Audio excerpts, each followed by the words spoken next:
You're my first watcher. So I just don't know how to do these things. I don't know if I'm supposed to tag friends or I don't even know. And I don't know about the algorithms and whatever. So it is what it is. Anyway, well, I'm glad you're here, Stormy. It's Sunday morning. I know it's even earlier for you. And look what I got. Drinking my coffee. I know you'd like that skull.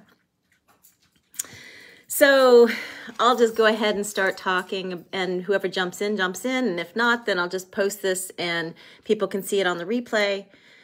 But so everyone knows, I think, if they're reading my post, that I've been really working on transformational thought and taking Buddhist classes. And I'm missing my class today because I woke up late because I have a dog situation, but they're all good. They're behaving themselves right now. But I was just really tired because of the week I had. But if I hadn't been taking these Buddhist classes, there's one right now.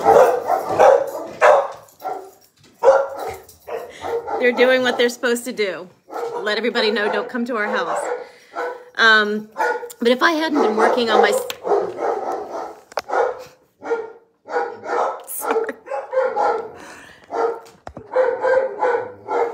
If I had not been working on my mindset and really working on transforming my thoughts, being self-aware, working through traumatic stress, stress reactions or go-to responses from what I grew up with, that, trauma creates its own response.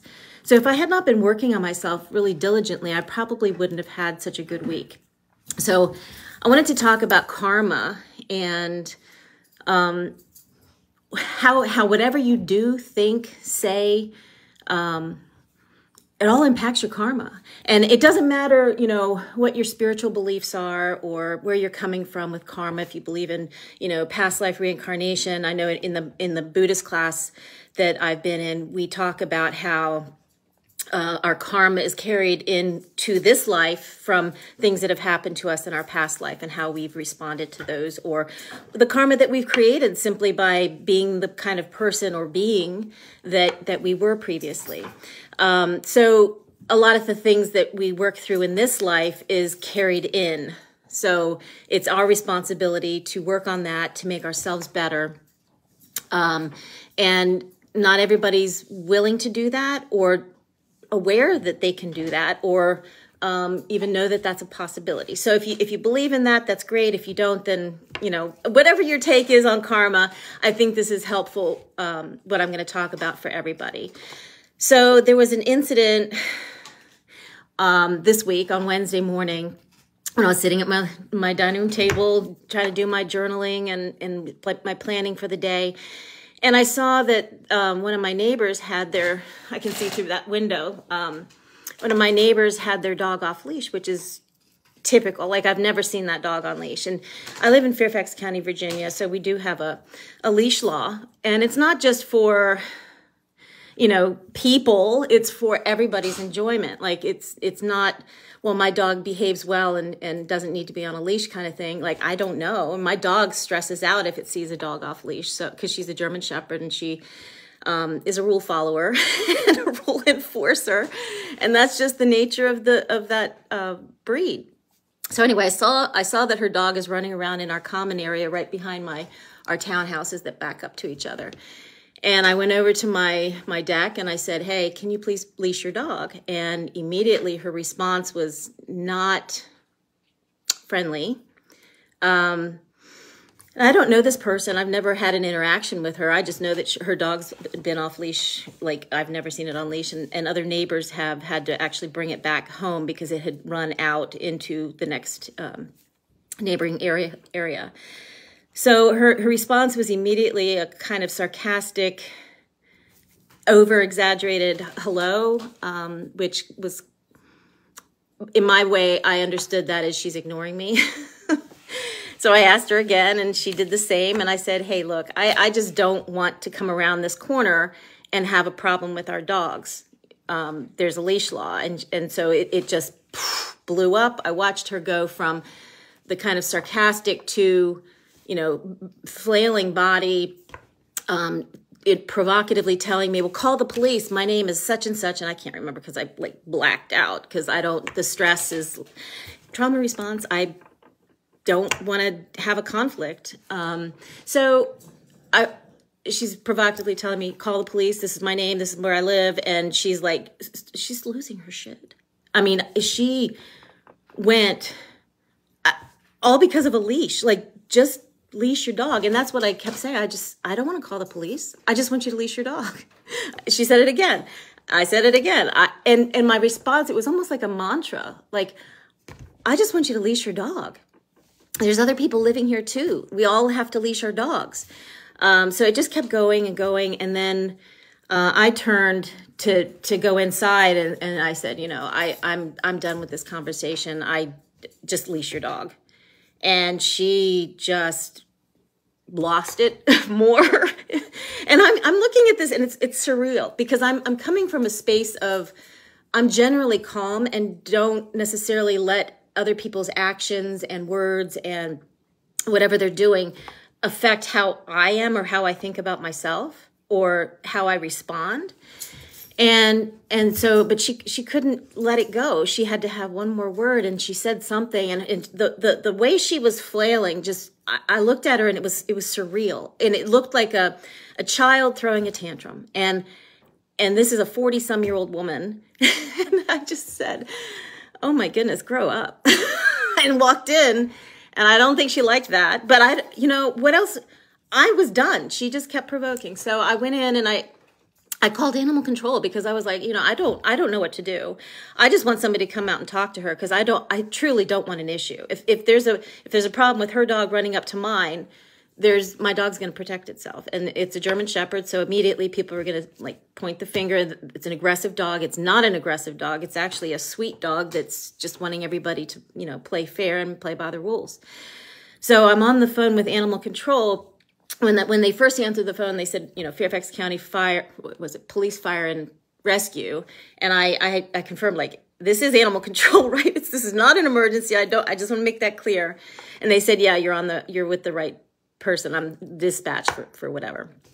And so I said, what happened. And he said, he asked what she looked like or whatever. And as I'm on the phone with him, no, I'm sorry, I have to back up. As I'm on the phone with her, I see her walking from her house over behind mine. And I said something like, oh my God, she's coming to my house. I think she's coming to my house. And so this happened while I'm on with dispatch. And she's at my front door and I tell him she's at my door.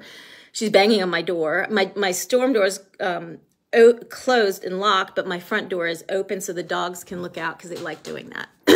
So she sees the two dogs sitting there and they're barking their heads off because she's pounding on my storm door. And so he told me not to answer the door. I honestly didn't know what to do. I just was wanting some animal control to come out and talk to her about her dog. And here we are. He's sending patrol cars out. He's asking if she's, for description and if she has a weapon. And I'm like, I don't know. I don't think so, but I don't know. And she pounded on my door for 10 minutes. And the whole 10 minutes I was on with dispatch, who kept telling me, don't answer the door. And I didn't expect that response. I just simply wanted this lady to leash her dog, but she went from, belligerent to just insane. Nobody comes over to someone's house immediately after that. And I didn't think she wanted to work things out because of the way she was banging on my door, for 10 minutes. It was a little extreme. But the thing was, if she had just said, okay, I'm sorry, I'll leash my dog and done it, none of this would happen. But she said, call the police, really provocatively, call the police, because she knows the police aren't going to do anything because they didn't see it. And there's Fairfax County's like that. If they don't see the dog off leash, they're not going to give a citation or anything. So she knew that she was in the clear with that. But the fact was, I was on with dispatch and they summoned the officers to come to my house. So she got what she wanted. Then the officer, so she leaves. The officers come right about the time my daughter comes home from work, and they clearly see from my Ring camera and everything what happened. I told them I'm shaken up because, again, trauma response for me, I don't like conflict. I don't want conflict. I actually, to an extent, black out when there's conflict. And I've gotten a lot better with that. But still, that's my immediate knee-jerk reaction that I have to kind of walk myself through. And so they go and talk to her. Well, in the meantime, they said they will be filing a police report because it was aggressive behavior on her part. And honestly, I don't know what she's capable of. That's just not a normal reaction. So her karma, the police are now at her door because she couldn't handle her anger.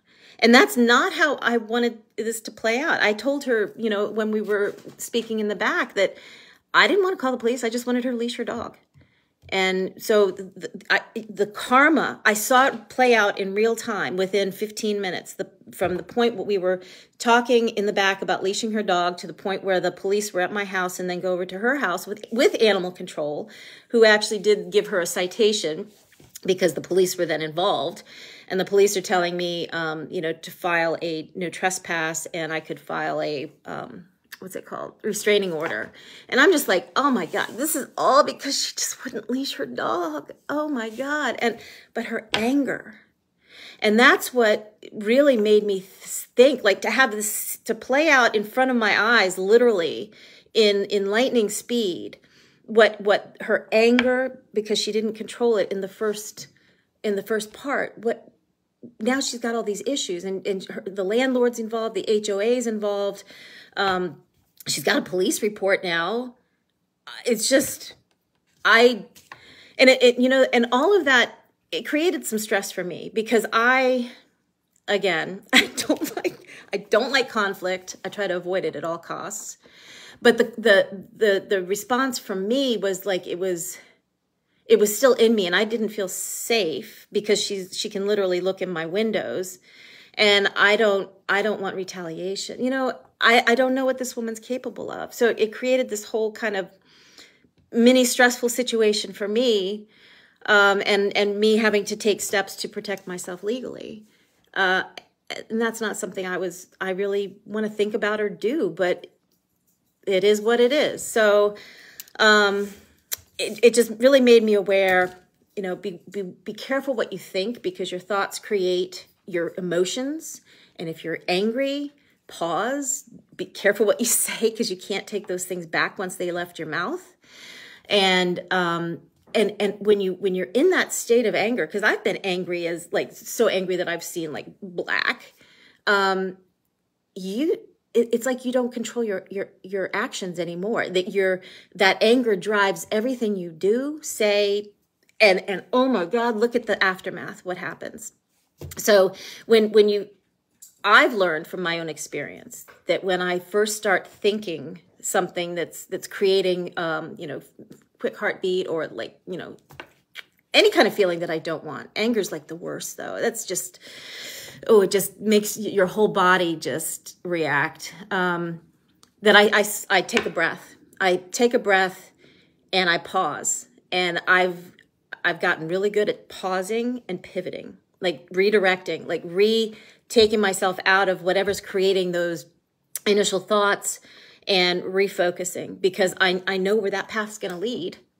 And I hope this woman, realizes what she's done and takes responsibility for it, because I did get the feeling like she just thought she could do whatever she wanted, regardless of the consequences. And it's really my fault because I asked her to leash her dog. So, and that's another thing, taking responsibility, because it's your karma. It's yours. It's not anyone else's.